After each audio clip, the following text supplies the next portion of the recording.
আছে না নাই? আলোচনা বলেন আছে না নাই? সম্মানিত হাজিরিন, আসুন আমি কোরআনুল কারীম থেকে 9 নম্বর পারা 8 নম্বর সূরা, সূরাটির নাম সূরা আনফাল, আয়াত নম্বর 2, 3 এবং 4, এখান থেকে কয়েকটি আয়াতে কারিমা তেলাওয়াত করেছি। এর উপরেই আনুষঙ্গিক সমস্ত বিষয় টেনে এনে আমি আজকের আলোচনা শেষ করব ইনশাআল্লাহ। সম্মানিত হাজিরিন, আমি বলতেছিলাম কোরআনুল কারীমের 9 নম্বর পারা 8 নম্বর সূরা, সূরা আনফাল থেকে আয়াত নাজিল করে তেলাওয়াত করেছি। এই সূরাটা পবিত্র কোরআনুল কারীমের ভিতরে 8 নম্বর সূরা। এই সূরাটা নাজিল হয়েছে আল্লাহ রাসূল সাল্লাল্লাহু আলাইহি ওয়াসাল্লাম যখন মক্কা থেকে কয়েক বছর কোরআনের দাওয়াত দেওয়ার পরে মক্কার লোকগুলিকে নিয়ে মদিনায় একটা অস্থায়ী রাষ্ট্র তৈরি করে একটা ছোট্ট শহর কেন্দ্রিক রাষ্ট্র ব্যবস্থা, যেটা পৌরনীতির ভাষায় বলা যায় রাষ্ট্র, এরকম একটা রাষ্ট্র ব্যবস্থা পরিচালনা যখন শুরু করলেন, কাফেররা দেখলো মুসলমানেরা যদি এখনই ছোট্ট একটা রাষ্ট্রে কোরআন দিয়া সমাজ গঠন করে গোটা মদিনা যদি কোরআনের রাষ্ট্র হয়, ভবিষ্যতে আমরা তাদের প্রতিবেশী দেশ আমাদের উপরে আক্রমণ করতে পারে। এজন্য মক্কার লোকেরা ষড়যন্ত্র শুরু করলো। এই ষড়যন্ত্রের এক পর্যায়ে মুসলমানদের সাথে একটা লড়াই হলো। কি হলো ভাই?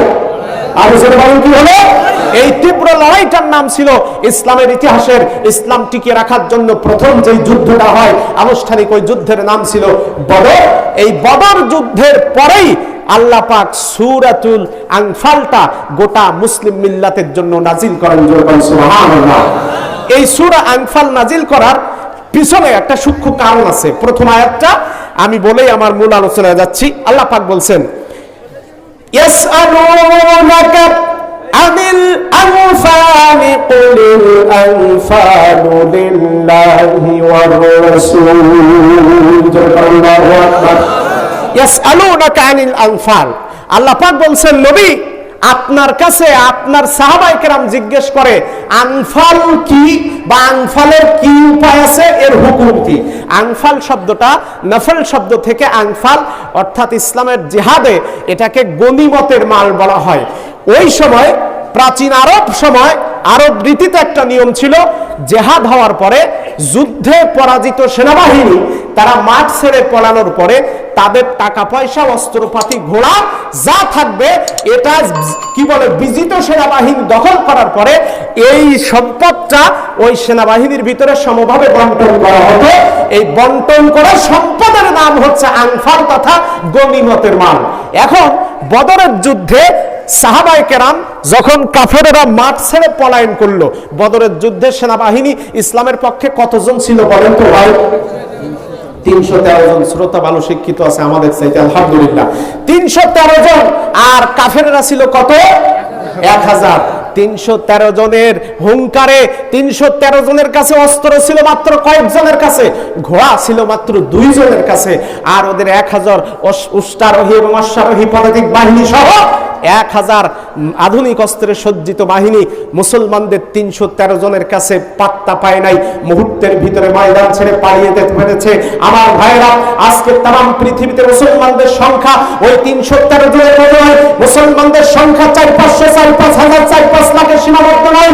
এই পৃথিবীতে মুসলমানের সংখ্যা কোটি কোটি, শত কোটি উপরে, 150 কোটি পার হয়ে যাচ্ছে। এই মুসলমান যদি আজও ঐক্যবদ্ধ হয়ে আমার সেই ওমরের মতো হুঙ্কার ছাড়তে পারে, বেলালের মতো, হযরত আবু বকর, হযরত ওসমান, খাব্বাব, খুবাইবের মতো ভূমিকা পালন করতে পারে, तमाम পৃথিবীর মুসলমানদের বিরুদ্ধে কাফের বেঈমানদের বড় শক্তি হবে না। কোন মুসলমানের চোখের দিকে তাকায়া চোখ রাঙিয়ে কাফেররা কথা বলে, ঠিক কিনা বলেন? আমার ভাইরা শোনেন, কোরআনের জন্য এই পৃথিবীতে ইসলামের বীরকেশরীরা যুদ্ধ করেছে। সংখ্যা দিয়ে কখনো ইসলাম বিজয় হয় নাই। বিজয় হয়েছে শুধুমাত্র ঈমান এবং আল্লাহর প্রতি ভরসার বলে। কথা বলেন ঠিক কিনা? তো এখন এই বদরের প্রান্তরে মুসলমানেরা যখন দেখলো কাফেররা ময়দান ছেড়ে পড়াচ্ছে, তখন মুসলমানদের ভিতরে 3টা দল হলো। কয়টা দল ভাই? জোরে বলেন কয়টা? এই 3টা দলের এক দল, তারা কাফেররা যখন দৌড়ানো শুরু করছে, তাদের এক দল, মুসলমানদের এক দল কাফেরদেরকে তাড়াই নিয়ে মনে করেন পাইগাছা পার করে দিয়েছে। পাইগাছা বললাম যাতে আপনারা বুঝতে পারেন। আর এক দল করলো কি, তারা রাসূল সাল্লাল্লাহু আলাইহি ওয়াসাল্লাম যাতে চতুর্দিক থেকে আক্রান্ত না হয়, কারণ শত্রু যে কোনো সময় যদি একটা তীর নিক্ষেপ করে আর রাসূল যদি তীরবিদ্ধ হয় তাহলে মুসলমানদের নিশ্চিত পরাজয় হবে, আত্মবিশ্বাস কনফিডেন্স লো হবে। এই কারণে একদল রাসূলকে চতুর্দিক থেকে প্রোটেকশন দিয়ে রাখলো, প্রোটোকলের ব্যবস্থা করলো। তাহলে মুসলমানদের ভিতরে ভাই এই এখান দিয়ে এত ওটাউটি এই যে ছেলেপেলেগুলো যাতায়াত করতেছে কেন, এগুলো দেখেন তো। এই বাচ্চা ছেলেপেলেগুলো বারবার দৌড়াদৌড়ি করলে মানুষ এই জায়গায় ওয়াজ শোনে আর ওইদিকে তাকায়, তাহলে আমিও তো কথা হারাই ফেলবো, আমার মনোযোগ নষ্ট হচ্ছে। একটু জিকির করে লা ইলাহা লা ইলাহা ইল্লাল্লাহ। ভাই চ্যানেলের চ্যানেলের সাউন্ডটা, এই চ্যানেলের সাউন্ডটা একটু ছেড়ে দিবেন শুধু। লা ইলাহা, ঠিক আছে, অনেকটা লিপটাস মতো হয়ে গেছে।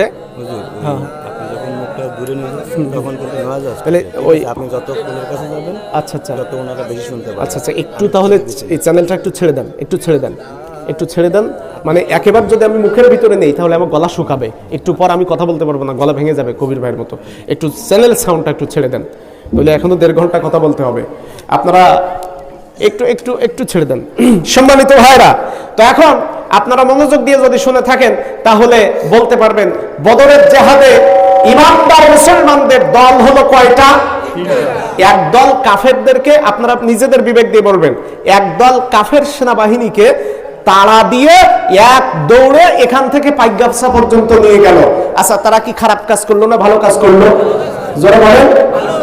আচ্ছা, আরেক দল আল্লাহর রাসূলকে প্রোটেকশন দিচ্ছে, তারা চতুর্দিক থেকে নবীকে ঘিরে রেখেছে যাতে কাফেররা তাদের জীবন থাকা অবস্থায় কোনোভাবেই আল্লাহর নবীর উপর আক্রমণ করতে না পারে। এরা কি ভালো কাজ করতেছে না খারাপ কাজ? নিঃসন্দেহে ভালো কাজ। এরপরে আর একটা দল, তারা দেখলো যে সময় যেহেতু কম, ময়দানে যত অস্ত্রপাতি কাফেররা ফেলে রেখে গেছে সমস্ত অস্ত্রপাতি, টাকা পয়সা, সব সম্পত্তি তারা জমা করলো। রাসূল সাল্লাল্লাহু আলাইহি ওয়াসাল্লাম যেখানে জমা করে রাখতে বলছে সেখানেই তারা রেখে দিল। আচ্ছা বলেন তো, এই কাজটাও কি খারাপ না ভালো? আচ্ছা, ভালো কাজ। তাহলে 3 দলই ভালো কাজ করলো। করার পরে এখন ওই সম্পদ যখন বন্টন হবে, গনিমতের মাল যখন বন্টন হবে, এমনি মুসলিমরা তখন গরিব, এই সম্পদ যখন বন্টন হবে তখন 3 দলের 3 রকম কথা। এক দল বলতেছে আমরা কাফেরদের তাড়াইয়ে খাল পার করে পাইগাছায় দিয়ে গেছি, আমরাই বেশি পাবো। আর এক দল লোক বলতেছে না, আমরা রাসূলকে প্রোটেকশন দিয়ে আল্লাহর রাসূলকে বাঁচানোর কাজে সবসময় ছিলাম, সুতরাং আমরাই বেশি পাবো। আর এক দল বলতেছে তোমরা তো 2 দিকে ছিলে আর আমরা তো গোটা ময়দানের সমস্ত সম্পদ টোকাইয়া এক জায়গায় করছি, তাহলে আমরা বেশি পাবো। এই নিয়ে যখন তাদের ভিতরে তুমুল বাকবিতণ্ডা, মুসলমানেরা, কারণ তখন সমরনীতি, যুদ্ধনীতি তখন পরিপূর্ণভাবে কোরআন এভাবে কোনো বিধান জারি করে নাই। এই অবস্থায় 3 দল আসলো নবীজির কাছে, ইয়া রাসূলুল্লাহ, ইয়া হাবিবাল্লাহ, আমরা 3টা গ্রুপ হয়ে গেছি গো নবীজি, আমরা এই 3টা দল গ্রুপিং হয়ে আমরা বুঝতে পারি না এই গনিমতের সম্পদ, মাল সম্পদকে আমরা কোথায় ব্যয় করব, কে কতটুকু গ্রহণ করবে। এই অবস্থায় আল্লাহ রাব্বুল আলামিন, আল্লাহর নবী এই নতুন ইসলামী রাষ্ট্র নিয়ে যাতে বিপদে না পড়েন, মুসলমানদের ভিতরে যাতে গ্রুপিং না হয়, এই অবস্থায় আল্লাহ পাক সূরা আনফালের প্রথম অংশ নাযিল করে দিয়ে দিলেন। জোরে বলেন সুবহানাল্লাহ। সূরা আনফালের প্রথম অংশ নাযিল করে দিয়া আল্লাহ রাব্বুল আলামিন জবাব দিয়া বললেন, ও নবী আপনি বলে দেন, কুলিল আনফালু লিল্লাহি ওয়ার রাসূলি ফাত্তাকুল্লাহা ওয়া আসলিহু যাতা বাইনিকুম ওয়া আতিউল্লাহা ওয়া রাসূলাহু ইন কুনতুম মুমিনিন।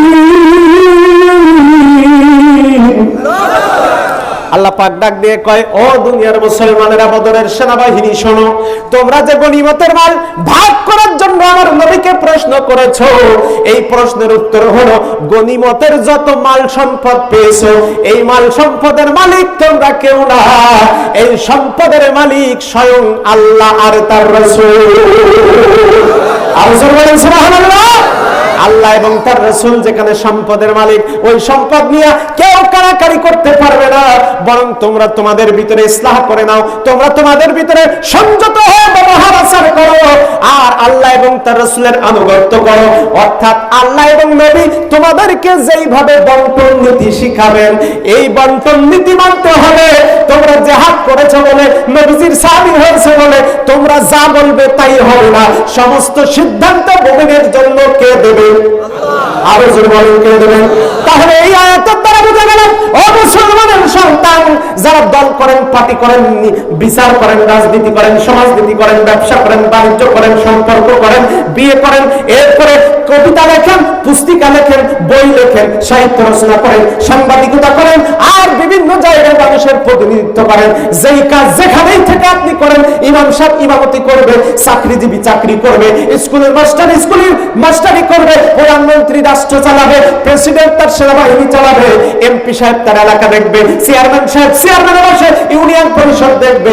তোমার ইচ্ছা মতো মাথা থেকে তৈরি করা আইন দিয়া দেশ চালাতে পারবা না। এই দেশ চালাতে হবে শুধুমাত্র কেবলমাত্র কার আইন দিয়া?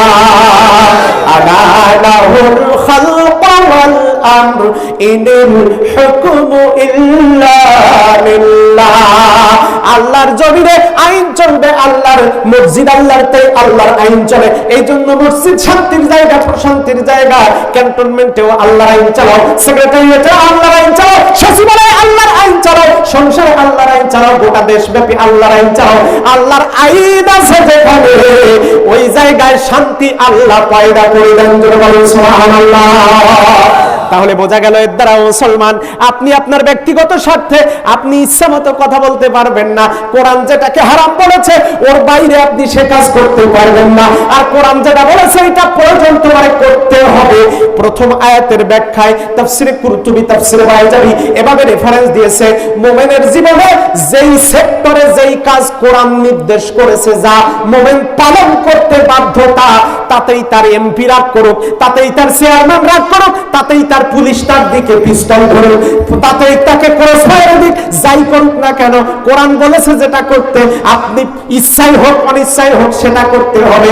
এখন জাতীয় সমস্যা যতগুলি আছে, এই জাতীয় সমস্যাগুলি সব পূরণ করতে গিয়া, এইগুলি সমাধান করতে গিয়া আল্লাহর কোরআন যা বলেছে তার বাইরে মানুষ যদি বৃদ্ধাঙ্গুলি আঁকায়া যদি মানুষ কিছু করতে চায়, বুঝতে হবে এই লোকটার ভিতরে ঈমান নাই। কথা বলেন ঠিক কিনা আমার ভাইরা? তাহলে আল্লাহ পাক বললেন, ইন কুনতুম মুমিনিন, যদি তোমরা মুমিন হতে পারো তাহলে তোমরা আল্লাহর আইন মানতে পারবে, আর যদি মুমিন না হতে পারো তাহলে পারবে না। আমার ভাইরা, এখন কথা হলো আল্লাহ পাক মুমিনদের ব্যাপারে কি পরিচয় দিয়েছেন এটা এখান থেকে জানবো। নবীজি আমার মক্কি জিন্দেগিতে কোরআনের দাওয়াতি কাজ যখন শুরু করলেন, আল্লাহর নবীজির জন্মের প্রথম দিন থেকে শুরু করে 40টা বছর আল্লাহর নবীজি মক্কার সমস্ত লোকের সাথে ওঠা বসা করেছেন। এই 40 বছরের ভিতরে নবীজির সাথে কারো কোনো শত্রুতা ছিল নাকি? আর যারা বলেন নাকি কারোর সাথে কোনো শত্রুতা ছিল না। আল্লাহর নবীজির কাছে ওই সময় কোন দিনের জন্য কোরআন কি ছিল? একটু জোরে বলেন ভাই, কথা বলেন। কোরআন ছিল না। 40 বছরে আল্লাহর নবীর কাছে কোনোদিন কোরআন আসে নাই। এই 40 বছরে কারো সাথে কোনো শত্রুতা হয় নাই। কিন্তু আল্লাহর নবীর কাছে কোরআন নাজিল হয়েছে যেদিন, আল্লাহর নবীর সাথে আবু লাহাব, উতবা, সাইবা সহ ওই দেশের বড় বড় হোমরা নেতাদের সাথে আল্লাহর নবীর ফাইট বেঁধেছে সেই দিন। সুতরাং ইসালে সওয়াব বাদ দিয়া, ওই মিথ্যা গল্প কাহিনী আর কিসসা কাহিনী, গাজীর গীত বাদ দিয়া কোরআনের তাফসীর করা হবে যেদিন, ওই ময়দানের মাহফিলে 144 ধারা ওরা জারি করবে সেই দিন। এদেশে নাই? আছে না? ভয় করতেছে? রাগ করতেছেন আপনারা? তাহলে কথা বলেন না কেন? বলেন তো এরকম পরিস্থিতি আজকে বিশ্বে হচ্ছে কি হচ্ছে না? জনগণের হচ্ছে কি হচ্ছে না? আল্লাহর জমিনে আল্লাহর কোরআনের কথা বলবে তার বান্দারা, কোরআনের দায়ী বান্দারা কোরআন দিয়ে কথা বলবে। তাই কার ঘরের উপর দিয়ে যাক, কার সত্য হোক আর কার সত্য নষ্ট হোক, এটা দেখা হবে না। কোরআন যা বলেছে ওই কথাই হবে। ভালো লাগলে থাকবা, না থাকলে গেট আউট হয়ে যাবা। জিকির করেন লা ইলাহা ইল্লাল্লাহ, লা ইলাহা ইল্লাল্লাহ, জোরে লা ইলাহা ইল্লাল্লাহ, লা লা ইলাহা লা ইলাহা ইল্লাল্লাহ মুহাম্মাদুর রাসূলুল্লাহ সাল্লাল্লাহু আলাইহি ওয়াসাল্লাম। বলতেছিলাম নবীজির কাছে 40 বছরে কোরআন ছিল না, ওই 40 বছরে কারোর সাথে শত্রুতাও ছিল না। আল্লাহর নবীর সাথে শত্রুতা তৈরি হলো সেই দিন, নবীজির কাছে কোরআন আসলো যেই দিন। আল্লাহর নবী কোরআন থেকে দাওয়াতি কাজ শুরু করার পরে যে আবু জাহেল বাসায় আল্লাহর নবীকে আল আমিন উপাধি দিয়েছিলেন, জামানার শ্রেষ্ঠ মানুষ উপাধি দিয়েছিলেন। আমার ভাইরা, ওই আবু জাহেল যখন ওই মক্কার বাইরে এক পালোয়ানের কাছে গিয়ে বলেছিল, আমার ভাতিজা মোহাম্মদকে হত্যা করে দাও, মেরে দাও, তোমাকে 100টা উট উপহার দেব। ওই পালোয়ান ডাক দিয়ে আবু জাহেল, তোমাদের ভাতিজা মোহাম্মদকে কেন হত্যা করতে চাও? তোমার ভাতিজা কেমন লোক? আবু জাহেল অপটে নিজের মনের অজান্তে বলে ফেলাইছে, আমাদের ভাতিজা মোহাম্মদ আমার মক্কার জীবনের সবচেয়ে দেখা উত্তম মানুষ। এইবার ওই লোকটা জিজ্ঞেস করছে, ও আবু জাহেল, তুমি যে তোমাদের ভাতিজা মুহাম্মদকে হত্যা করতে চাও, ওই ভাতিজাকে দেখতে ভালো লাগে না খারাপ লাগে? এবার আবু জাহেল গল্প করে বলতেছে, আমি গত কয়েকদিন আগে আমার ভাতিজা মুহাম্মদকে এই পর্যন্ত আমি তাকে 27 বার 53 বার মারার জন্য চেষ্টা করেছি, কোনোদিন সফল হতে পারে নাই। সর্বশেষ গত চন্দ্র রজনীতে, গত মাসের মাঝামাঝি সময় যখন পূর্ণিমার চন্দ্র আকাশে বিকিরণ করতেছিল, এই এমন একটা দিনে রজনীতে রাতের বেলা আমি আমার ভাতিজা মুহাম্মদকে হত্যা করার জন্য খুঁজতে খুঁজতে দেখলাম আমার ভাতিজা মুহাম্মদ রাত 12টার পরে কাবা শরীফের পাশে দাঁড়ায় কেমন লাইনে রত নামাজ পড়তেছে। আমি সুযোগ পড়ে একটা পাথরের টুকরা নিয়ে আমি আমার ভাতিজা মুহাম্মদকে হত্যা করার জন্য তার পাশে গেলাম। তার পাশে যাইয়া হত্যা করতে গিয়া চাঁদের আলোয় আমার ভাতিজার পবিত্র মুখটা যখন দেখলাম, এরপরে দেখার পরে তার চেহারার প্রেমে আমি আবু জাহেল তার চেহারার প্রতি এত আকর্ষণ বোধ করলাম, আমি একবার আমার ভাতিজার মুখের দিকে তাকাই, আর একবার পূর্ণিমার চাঁদের দিকে তাকাই। সুবহানাল্লাহ! আমি একবার ভাতিজার দিকে, আবার পূর্ণিমার চাঁদের দিকে, একবার মোহাম্মদের দিকে, আরেকবার ওই পূর্ণিমার চাঁদের দিকে, এভাবে কয়েকবার দেখার পরে আমার বিশ্বাস হয়েছে পূর্ণিমার চাঁদের সৌন্দর্যের একটা সীমা আছে, কিন্তু আমার ভাতিজা মোহাম্মদের সৌন্দর্যের কোনো সীমা নাই। সুবহানাল্লাহ! এত সুন্দর সোনার মানুষ, কারো সাথে শত্রুতা হওয়ার কথা না। এই নবীজি যখন বললেন, চাচা ও মক্কাবাসীরা, আজকে থেকে আমার সাথে কালিমা পড়ে তোমরা সকলে মুসলমান হয়ে আল্লাহর দলে চলে আসো, লা ইলাহা ইল্লাল্লাহু মুহাম্মাদুর রাসূলুল্লাহ সাল্লাল্লাহু আলাইহি ওয়াসাল্লাম। যেই বলেছে কালিমার কথা, সেই সাথে সাথে ওই আবু লাহাব, যেই আবু লাহাব আল্লাহর রাসূলের জন্মের খবর শুনে খুশির ঠালায় 3টা লাল উট জবাই করে বিশ্ব নবীজির জন্ম প্রথম দিনটা পালন করেছিল, সেই আবু লাহাব যেই শুনেছে কালিমার আওয়াজ, সাথে সাথে আবু লাহাব একটা পাথরের টুকরা নিয়ে আমার নবীজির সুন্দর চেহারার উপরে নিক্ষেপ করে রক্ত ঝরানো আর বলল, তাব্বান লাকা ইয়া মুহাম্মদ, ও মুহাম্মদ ধ্বংস হয়ে যাও। যেই সমাজে আমরা আছি সেই সমাজে তোমার মতো মোল্লার নেতৃত্ব আমরা মানতে চাই না। নবী আমার কষ্ট পাইলেন, কান্না করলেন। আল্লাহ নবী যেই না মনে মনে কষ্ট পাইলেন, আল্লাহ পাক ডাক দিয়ে বললেন, নবী রে, তুমি কোরআনের দাওয়াত দিতে গিয়া সব লোক তোমার পক্ষে পাবা না, তোমার পক্ষে সমস্ত লোক থাকবে না। তুমি কোরআনের দাওয়াত দিতে গিয়া এই মক্কায় এখন লোক পাবা 3টা দলে। কয়টা দল ভাই?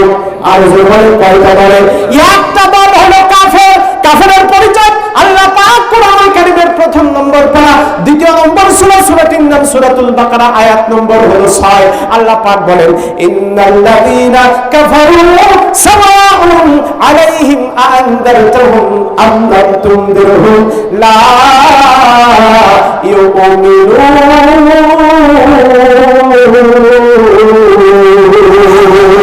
আল্লাহ পাক দেখে নবী, এই সমাজে কোরআনের দাওয়াত দিতে গিয়া আপনি সব লোককে আপনার পক্ষে পাবেন না। একদল লোক তাদের পাবেন যারা কোরআনের ওয়াজ শোনার সাথে সাথে বিরোধিতা করবে। তারা কোরআন বলেছে এইটা করা যাবে না, কোরআন বলেছে ওই থম্বুর বাচ্চা বানাইও না, ওই থম্বু বানালে শিরক হবে, বিদআত হবে, গোটা জাতির ঈমান চলে যাবে। ওরা ওটা মানবে না, ওরা ক্ষমতা দিয়ে বলবে না এটা দরকার আছে। জাতি একদিকে, কোরআন একদিকে, আর ক্ষমতার একদিকে, ওরাই হলো কাফেরের দল। ইন্নাল্লাযীনা কাফারু সাওয়াউন আলাইহিম আনযারতাহুম আম লাম তুনযিরহুম, তুমি ওদেরকে ওয়াজ করো আর না করো, কোরআন দিয়া দলিল ঝুকাও আর না ঢুকাও, ওয়াজ ওদের কপালে জুটবে না, ওরা ওদের ক্ষমতা দিয়ে আরে ঠেলা দেবে। এই আরে ঠেলা দেবে যারা, বুঝতে হবে কোন না কোন ভাবে কাফেরের সাথে সামঞ্জস্য হয়ে গেছে তারা। আমার ভাইরা, 2 নাম্বার আরেকটা দল আছে মুনাফিক। কি নাম? আমি বলবো কি? মুনাফিকের কাজ হলো, আমার ভাইরা তাফসিরে মুনাফিকের ভাষায় এভাবে এসেছে, নাফিকুল ইয়ারবু, নাফকাতুল ইয়ারবু লেখা হয়েছে, তার মানে পাহাড়িয়া ইঁদুর। পাহাড়িয়া ইঁদুর হলো সবচাইতে চালাক। এই ইঁদুরটা ঢোকে একদিক দিয়া, বাইরে যায় আরেক দিক দিয়া। গ্রাম্য ভাষায় আমরা যেটাকে আরেকটু কসলাইয়া বলি, ওরে সুই হয়ে ঢুকেছে আর সুস হয়ে বাস হইয়া বাড়িছে, এরকম একটা কথা পাইগাছায় আছে না নাই? আলোচনা করা আছে না নাই? এই পাইগাছা রাখা থেকে ওই ধরনের মুনাফিক একটুখানি চিনায় যায়, রাগ করবেন নাকি ভাই? জোরে বলেন। এই মুনাফিকদের একটা চরিত্র হলো, গোয়ে মাছি আর মৌমাছি দুটো কি এক? আরো জোরে বলেন। গোয়ে মাছি যখন এই প্রাচীন মসজিদ থেকে পাইগাছার দিকে যাবে, ও যখন সামনে দেখবে মধুর ভান্ডার, ওই মধুর ভান্ডারে মুখ ডুবায়া মধু খাবে আর বলবে কি মজা কি মজা। আবার ওখান থেকে যখন সামনে যেতে যেতে এক বাড়িতে দেখবে পোলাপানের পায়খানা মাখাইয়া লটকাই থুইছে, ওই গোয়ে মাছি ওই পায়খানার উপরে বসে, কি বসে না? পায়খানার উপরে বসে ওরা গোপুসা করে আর বলে আসল মজা আসল মজা, এটাই আমার আসল সংস্কৃতি। এইভাবে ওই গোয়ে মাছি তার পরিচয়টা স্পষ্ট করে দেয়, আমি গুতেও আছি, আমি মধুতেও আছি, এদিকেও আছি ওদিকেও আছি, পায়খানায়ও আছি মধুতেও আছি। এটা হলো গোয়ে মাছি। আর ওই মৌমাছি শুধুমাত্র ভালো জায়গায় বসে, খারাপ জায়গায় বসে না। এই কারণে মৌমাছি একরকম আর গোয়ে মাছি আর একরকম। এই সমাজে গোয়ে মাছি মুসলমানেরা কোরআনের মাহফিলের সামনে দিয়া যাইতে গেলে একটু পিছনে বসে, ওখানে বসে বলে ভালোই তো লাগতেছে, হুজুর তো মোটামুটি ভালো কথা বলতেছে। কিছুক্ষণ পর আবার 2-4 দিন পর যখন দুর্গা পূজার প্যান্ডেল আসে আর যখন যাত্রা প্যান্ডেল আর পুতুল নাচ হয়, ওরা সামনে গিয়ে বলে এটাই আমাদের বাঙালির আসল সংস্কৃতি, এদিকেও আসি ওদিকেও আসি, নববার ঘুরে আসি, এটাইও মজা পায়। আবার দুর্গা পূজার প্যান্ডেলে গিয়েও মজা পায়, ওখানে গিয়েও মানুষকে সালাম দেয়। বুঝতে হবে মুনাফিকের আসল জায়গায় তারা আছে। একটু আস্তে বলুন, ঠিক আরো আস্তে বলুন। ভাইরা আমার, এরকম লোক কি এই সমাজে আছে না নাই? আল্লাহ পাক কোরআন শরীফের ভিতরে তাদের পরিচয় দিয়েছেন। পবিত্র কোরআনুল কারীমের প্রথম নম্বর পারা, 2 নম্বর সূরা, সূরাটির নাম সূরাতুল বাকারা, আয়াত নম্বর হলো 14। আল্লাহ পাক বলেন, ইন ওয়া ইযা লাকুল্লাযীনা আমানু ক্বালু আমান্না ওয়া ইযা খালাউ ইলা শায়াতিনিহিম ক্বালু ইন্না মাআকুম। ওই লোকগুলো আল্লাহ পাক বলেন, ও নবী, এই সমস্ত মুনাফিক লোকদের লেবাস হবে ইসলামের আর কাজ হবে আবু জাহেলের। এরকম মুন্সি, এরকম পীর, এরকম হুজুর এই সমাজে কম না বেশি আছে না নাই? আমার ভাইরা, আল্লাহ পাক বলেছেন নবী, এই সমস্ত লোকরা এখানেও যাবে, সেখানে গিয়া তোমাদের পক্ষে বিরাট লেকচার দেবে। এবার ওখান থেকে বের হইয়া ও যখন ওদেরকে নামে যাবে, তখন বলবে নেতাজি ওখানে গিয়ে হুজুরদের পক্ষে বিরাট স্লোগান দিলেন, কারণটা কি? আপনি কি আমাদের ওদের সাথে লিপ্ত হয়েছেন নাকি? ওরা বলে চুপ থাক, ওখানে তো হুজুরদের মেলা ভোট আছে, এই চিন্তা করে যেখানে যে রং সেখানে সেই রং সাথে যারা মুনাফিকের আসল চরিত্রের মাঝখানে আছে তারা। আর সেরকম ঠিক না? তাহলে 3টা দলের আল্লাহ বলছেন নবী দল পাবা 3টা, পাইলাম এখন কয়টা? বাকি আছে কয়টা? এই বাকি একটা যারা আল্লাহ পাক তাদেরকে বলেছেন, ও দুনিয়ার মানুষ, এই বাকি একটা যারা হবে তারা হলো ওয়া আতিউল্লাহ ওয়া রাসূলাহু ইন কুনতুম মুমিনিন।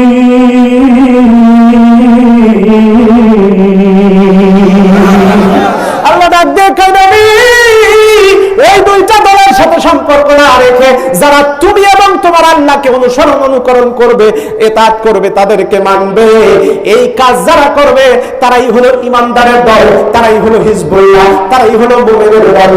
সুবহানাল্লাহ। এবার এই মুমিনদের আল্লাহ পাক কিছু কাজ এর পরে জানাই দিয়েছেন। ইন্নামাল মুমিনুনা আল্লাযীনা ইযা যুকিরাল্লাহ। আল্লাহ পাক বলেন মুমিন মূলত তারা, ঈমানদার মূলত তারা, আল্লাহর নাম যখন জিকির করা হয়, স্মরণ করা হয়, ওয়াজিলাত কুলুবুহুম, আল্লাহর নাম শোনার সাথে সাথে ওদের অন্তরটা আল্লাহর ভয়ে কেঁপে ওঠে। জোরে সুবহানাল্লাহ। ইমানদারের প্রথম কাজ হবে আল্লাহর নাম, অর্থাৎ আল্লাহ বলছে এটা করা যাবে না, ইমানদার বলবে আল্লাহর কথা অমান্য করা যাবে না, এটা তাহলে করবই না। আবার এই পরিস্থিতিতে ইসলাম বলছে এটাই করতে হবে, আল্লাহর কথা মনে করে ইমানদার ওখানেই ভাববে না এইটাই করা দরকার, অন্তরের ভিতরে আল্লাহর ভয় নিয়ে প্রত্যেকটা কাজ করবে। ইসলাম সিদ্ধান্ত দিয়েছে যেটা ওই ব্যক্তি মেনে নেবে সেটা, এটাই হচ্ছে আল্লাহর প্রকৃত ভয়। সুবহানাল্লাহ। ইদা যুকিরাল্লাহ, আল্লাহর নাম যখন যুকিরাল্লাহ স্মরণ করা হয়, এই যুকিরাল্লাহ জাল কাফর, জিকির শব্দ মানে হলো আল্লাহর নাম স্মরণ করায় দেওয়া। আচ্ছা, এই জিকির তথা আল্লাহর নাম স্মরণ, আমাদের দেশে এই জিকির নামক একটা ইবাদত আছে না ভাই? জোরে বলেন আছে না ভাই? এই জিকির করতে গিয়ে, আচ্ছা জিকিরটা কার বিধান? আর জোরে বলেন, সবাই বলেন আল্লাহর। আচ্ছা, আল্লাহর নাম বলতেও আপনাদের এতটা ছোট ছোট আওয়াজ হচ্ছে, যারা বিয়ে করে নাই তারা একটু হাত দেখি তো তাদের, কারা বিয়ে করে নাই? বিয়ে করে নাই যারা, তারা হাত তুলো।